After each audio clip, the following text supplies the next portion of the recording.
প্রথম আলো পত্রিকা। আজকে আমরা প্রথম আলো পত্রিকা থেকে খবরাখবর জানবো। দেখতে পাচ্ছেন আজকে রবিবার ৩০ জুন ২০২৪ এবং বাংলা ১৪৩১ সাল ১৬ আষাঢ়, আর অ্যারাবিক ১৪৪৫ হিজরি ২৩ জিলহজ। ওকে, আজকে প্রথমেই যেই নিউজটি আছে সেটি হচ্ছে ধনীদের ছাড় কালো টাকা সাদা করার সুযোগ রইল। অর্থাৎ এই যে অর্থ বিল যেটা আছে, এটা গতকালকে কিন্তু আবার কিছু সংশোধনী আনা হয়েছে। সেখানে করমুক্ত আয়সীমা বাড়েনি, সর্বোচ্চ কর হার ৩০% পরিবর্তে ২৫%। অর্থাৎ যারা বৈধভাবে কর দিয়ে থাকেন তাদের ৩০% কর দেওয়ার কথা ছিল, সেখানে এখন তারা ২৫% কর দিবেন এবং ১৫% কর দিয়ে কালো টাকা সাদা করা যাবে। এটা ওই ১৫%ই রয়েছে। তবে নতুন একটা ইনক্লুশন আমরা দেখতে পাচ্ছি যে ১৫%-এর বেশি কর দিলে তার কর নথি নিরীক্ষা হবে না। এই হচ্ছে বিষয়। এছাড়া প্রধানমন্ত্রী শেখ হাসিনা গতকাল কিন্তু বাজেট পেশ করার ওই সময় কিন্তু একটি বক্তব্য দিয়েছেন যে দুর্নীতির বিরুদ্ধে অভিযান শুরু করেছি। প্রধানমন্ত্রী শেখ হাসিনা জানেন যে বাংলাদেশে এখন দুর্নীতির যেই অবস্থা সেটা কিন্তু আসলে ধীরে ধীরে ফাঁস হচ্ছে। এখন তার মুখে, প্রধানমন্ত্রীর মুখে কিন্তু আমরা এখনো পর্যন্ত দুর্নীতি সম্পর্কে কিছুই শুনিনি। গতকালকে উনি সংসদ ভবনে এই বক্তব্যটি দিয়েছেন। খুব ইম্পর্ট্যান্ট একটা বিষয় হচ্ছে, দেখেন যে ২০২৪ সালে টি-20 বিশ্বকাপে ওয়ার্ল্ড চ্যাম্পিয়ন কারা হলো, সেটা হচ্ছে ভারত হয়েছে। এবং এখানে বিরাট কোহলি কিন্তু পুরো টুর্নামেন্ট জুড়ে ভালো খেলেনি, কিন্তু সর্বশেষ ম্যাচে ৭৬ রান করে কিন্তু তিনি দলকে আসলে অনেক ভালো একটা পুঁজি এনে দিয়েছেন। এবং ভারত ২০ ওভারে ১৭৬ রান করে, দক্ষিণ আফ্রিকা ১৬৯ রানে গুটিয়ে যায়। মাত্র ৭ রানে ভারত জয় হয়েছে এবং ম্যান অফ দ্য ম্যাচ হয়েছে এই ম্যাচে বিরাট কোহলি। ট্রাম্পের সঙ্গে বিতর্কের পর বাইডেনের বিকল্প নিয়ে আলোচনা। আসলে গত কাল কিন্তু একটি বিতর্ক হয়েছে ট্রাম্প এবং বাইডেনের মধ্যকার। সেখানে কিন্তু বাইডেন খুব বাজেভাবে বিপর্যস্ত হয়েছে ট্রাম্পের কাছে। এখন নিজের দলের মধ্যেও কিন্তু অনেকে আসলে চিন্তা করছেন যে বাইডেনকে এই নির্বাচনে প্রার্থী হিসেবে তারা মনোনয়ন দিবেন কিনা। এছাড়া এগুলো নিয়ে ভাবা হচ্ছে এবং সব দিকে বিবেচনা করলে এই দলের মধ্যে কিন্তু এখন একটি বিভাজনের সৃষ্টি হয়েছে। এরপরে দেখেন যে কোনো অনুমতি ছিল না, ভাঙা হলো পুরো সাদিক অ্যাগ্রো। এখানে যে নিউজটি আমরা কিন্তু এর ইতিমধ্যে ছাগলকাণ্ড দেখেছি। সো সেই ছাগলকাণ্ডটি যেই অ্যাগ্রো ফার্মের ছিল সেটার কোনো বৈধতা ছিল না, এই জন্য সেটাকে আসলে ভাঙা হয়েছে।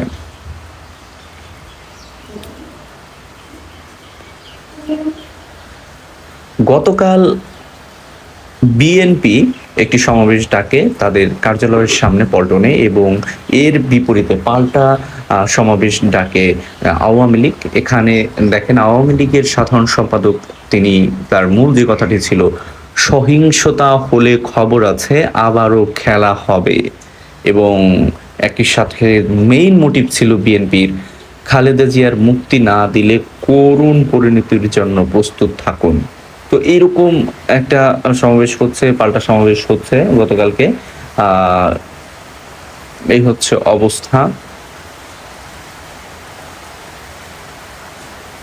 খুবই ইম্পর্টেন্ট একটা নিউজ দেখেন, আদানির বিদ্যুৎ সরবরাহ বন্ধ। আসলে এটা হচ্ছে কি যে আদানির কাছ থেকে আমরা যে বিদ্যুৎ সংগ্রহ করে থাকি সেখানে কিন্তু তার একটা ইউনিট কিছুদিন আগে বন্ধ হয়ে গেছিল, এবং আরেকটা ইউনিটে কিন্তু ইতোমধ্যে আসলে সমস্যা হয়েছে। এর কারণে কিন্তু দেখা যাচ্ছে যে আদানি বিদ্যুৎ আসলে বাংলাদেশে পৌঁছাচ্ছে না। জানা যাচ্ছে যে এই আগামী মাসের ৫ তারিখ, অর্থাৎ আর ৪-৫ দিন পরে থেকে আবার নিয়মিতভাবে বিদ্যুৎ প্রবাহ ঠিক হয়ে যাবে। এখানে কিছু ইম্পর্টেন্ট নিউজ আছে, সেটা হচ্ছে আসলে বাংলাদেশের উৎপাদন সক্ষমতা কত সেই জিনিসটা কিন্তু আমরা জানতে পারবো। এই যে দেখুন, উৎপাদন সক্ষমতা প্রায় ২৬,০০০ মেগাওয়াট। অর্থাৎ বাংলাদেশ কিন্তু এখন বিদ্যুৎ উৎপাদনের ক্ষেত্রে বাংলাদেশের উৎপাদন সক্ষমতা হচ্ছে প্রায় ২৬,০০০। আর বাংলাদেশের যেই ডিমান্ড রয়েছে সে ডিমান্ড কিন্তু আসলে ১৪ থেকে ১৬,০০০ মেগাওয়াট এরকমই আসলে ডিমান্ড থাকে। কিন্তু উৎপাদন সক্ষমতা আমাদের অনেক বেশি। সৌদি যুবরাজের ঢাকা সফর নিয়েও আলোচনা হবে। রাজনৈতিক পরিমণ্ডলে দুই দেশের সম্পর্ক ঘনিষ্ঠ করার পাশাপাশি তা পরের ধাপে উত্তরণের বিষয়ে আলোচনায় গুরুত্ব থাকবে। আজকে এইচএসসি পরীক্ষা শুরু হচ্ছে, এটা নিউজটা আমরা সবাই জানি। 8 লাখের বেশি শিক্ষার্থী কমেছে 1 বছরে। দেখা যাচ্ছে যে অনেক শিক্ষার্থী ঝরে পড়ছে।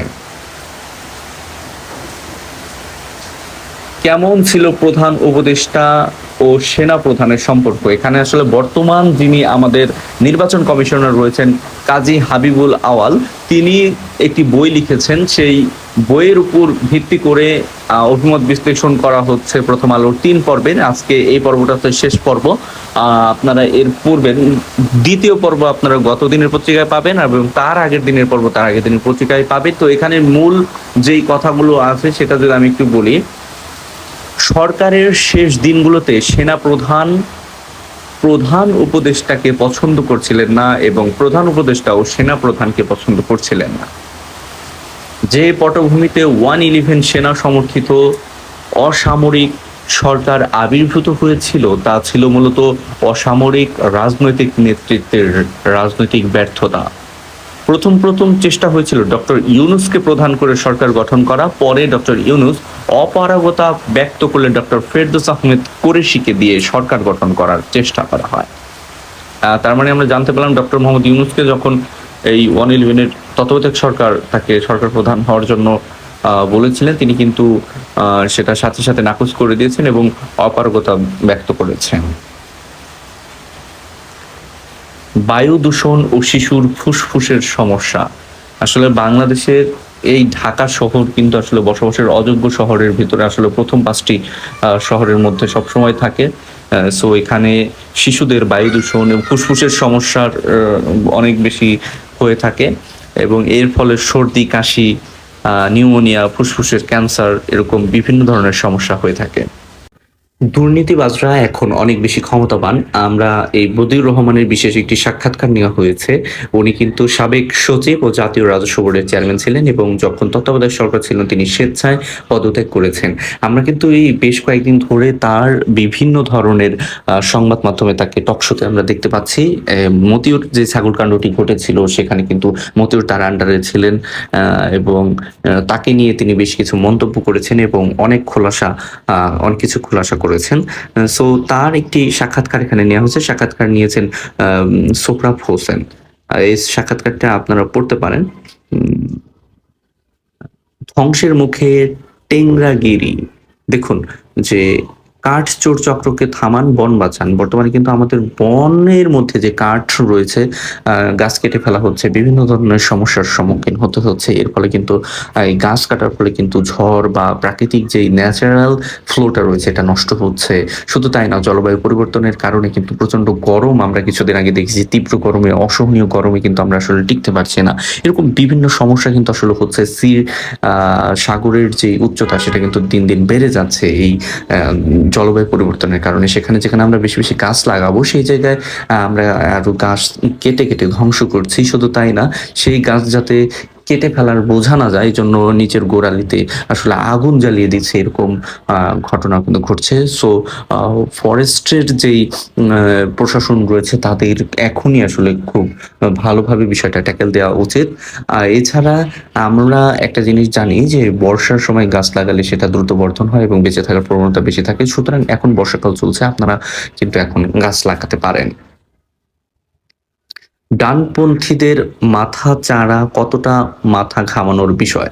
আসলে ইউরোপীয় ইউনিয়ন যে এটি সংগঠন রয়েছে, আমরা কিন্তু দেখতে পাচ্ছি সেখানে ডানপন্থীরা আসলে জয় জয়কার পাচ্ছে। ডানপন্থীরা যদি জয় জয়কার পায় তাহলে কিন্তু সেখানে মুসলিম বিশ্বের মানুষজন কিন্তু খুব একটা জায়গা পাবে না। তারা আসলে তাদের জন্য কষ্ট হয়ে যাবে। শুধু মুসলিম না, অভিবাসীরা কিন্তু আসলে ইউরোপে ঢোকাটা অনেক বেশি টাফ হয়ে যাবে উদারপন্থীরা যদি না হতে পারে। শুধু ইউরোপীয় ইউনিয়নও না, বিভিন্ন দেশ যেমন ফ্রান্স, এরপরে পাশাপাশি রয়েছে জার্মান, এরকম বিভিন্ন প্রভাবশালী দেশগুলোতেও কিন্তু আসলে দেখা যাচ্ছে যে উদারপন্থীদের হারিয়ে আসলে আ সেখানে এই ডানপন্থীরা সামনের দিকে এগিয়ে যাচ্ছে। ৬ থেকে ৯ জুন অনুষ্ঠিত ইউরোপীয় পার্লামেন্ট নির্বাচনে লো পেনের দল আ লো পেনের দল কিন্তু আসলে সেখানে ৩১.৫% ভোট পেয়েছে, আর ম্যাখর দল রেনেসা ১৪.৬% ভোট পেয়েছে। অর্থাৎ দেখতেই পাচ্ছেন যে ব্যবধানটা কি। এরকম শুধু ফ্রান্সে না, পাশাপাশি অন্যান্য দেশগুলোতেও উদারপন্থীরা আসলে হেরে যাচ্ছে এবং ডানপন্থীরা বা উগ্রপন্থীরা কিন্তু আসলে জিতে যাচ্ছে।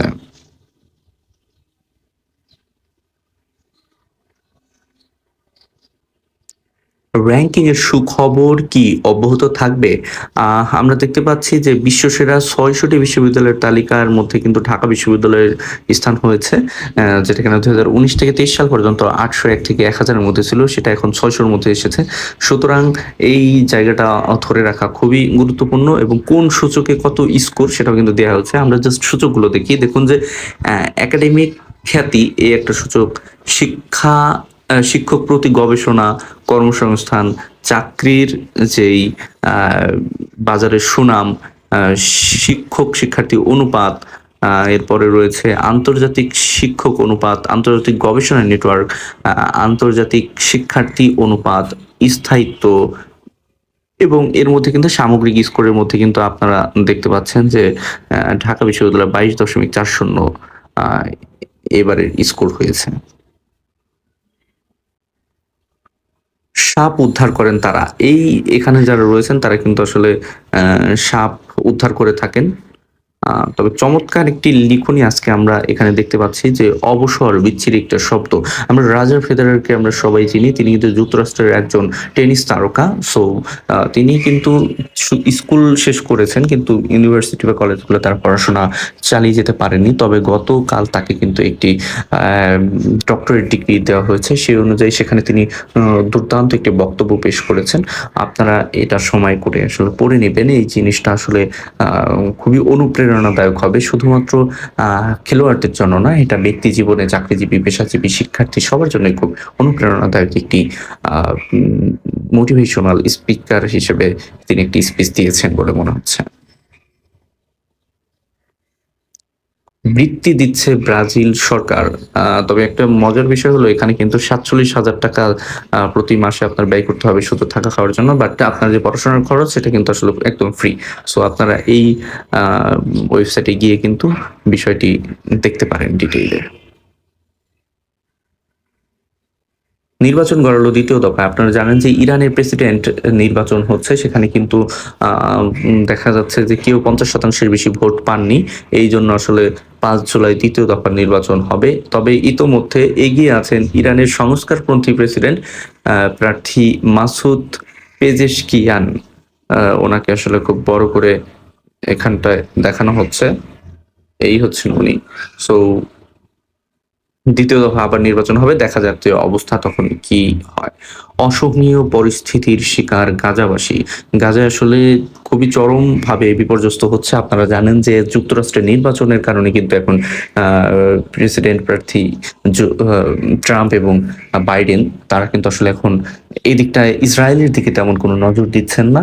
এতে করে কিন্তু ওই দিকটা খুবই মর্মান্তিক হচ্ছে, এবং যুদ্ধও থামছে না। এখন শুধু তাই না, এখানে কিন্তু হিজবুল্লাহ, লেবাননও কিন্তু সংযুক্ত হয়ে যাচ্ছে প্রায়, এবং ইরান কিন্তু বলে দিয়েছে যে ইরান কিন্তু আ লেবাননের উপর আক্রমণ হলে ইরান সর্বোচ্চ সহযোগিতা করবেন।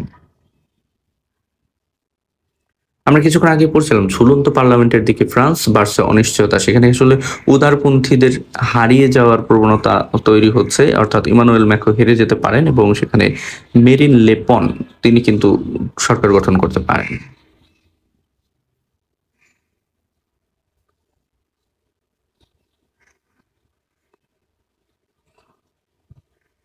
খুব মজার বিষয় হচ্ছে আমাদের বাংলাদেশে একটি সিনেমা যুক্তরাষ্ট্রে আ 'তুফান' সিনেমাটি মুক্তি পেয়েছে ২৮ জুন। সেখানে কিন্তু ২২ টি হলে সপ্তাহব্যাপী চলবে। ১০ টি হল কানায়, কানায় পরিপূর্ণ ছিল। এটা খুবই আমাদের জন্য অনেক বড় একটি সংবাদ।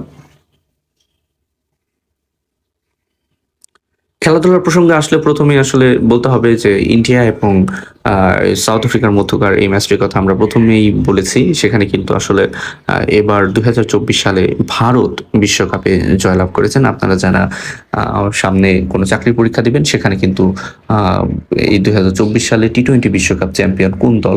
এই প্রশ্নটি আসলেও আসতে পারে। আ এখানে কোপা আমেরিকার খেলা হচ্ছে। সেখানে দেখুন যে চীনা রূপে ব্রাজিল এবং ফিনি। আ ফিনি কালকে ২ টি গোল দিয়েছেন এবং ব্রাজিল ৪-১ এ প্যারাগুয়েকে হারিয়েছে। কলম্বিয়া ৩-০ তে কোস্টারিকাকে হারিয়েছে। আজকে যেই সবথেকে বড় ম্যাচ রয়েছে সেটি হচ্ছে আর্জেন্টিনা আর পেরুর ম্যাচ রয়েছে। কানাডা, চিলির ম্যাচ রয়েছে। সকাল ৬ টার সময় এই ম্যাচটি হয়ে গিয়েছে। কোটা সংস্কারের দাবিতে কাল থেকে আবার আন্দোলন শুরু করা হবে। ৪ জুলাই কিন্তু সামনে একটি সুপ্রিম কোর্টের একটি রায় দেওয়ার কথা রয়েছে। সুতরাং দেখা যাক যে কি ঘটনা ঘটে। কর্মবিরতিতে যাচ্ছেন বিশ্ববিদ্যালয়ের শিক্ষকেরা। আমরা জানি যে প্রত্যয় স্কিম প্রত্যাহারের দাবি করেছে তারা এবং আরো কিছু আম নতুন আ দাবি-দাওয়া তারা পেশ করেছেন শিক্ষকরা। সো এই ছিল আজকের আ পত্রিকা এবং আজকের পত্রিকা থেকে আমরা বেশ কিছু তথ্য জানলাম। সুতরাং প্রতিনিয়ত এই পত্রিকার আপডেটগুলো জানার জন্য আপনারা অবশ্যই এই পেজটিতে এবং এই YouTube চ্যানেলকে লাইক করবেন এবং সাবস্ক্রাইব করে রাখবেন। ধন্যবাদ। আসসালামু আলাইকুম।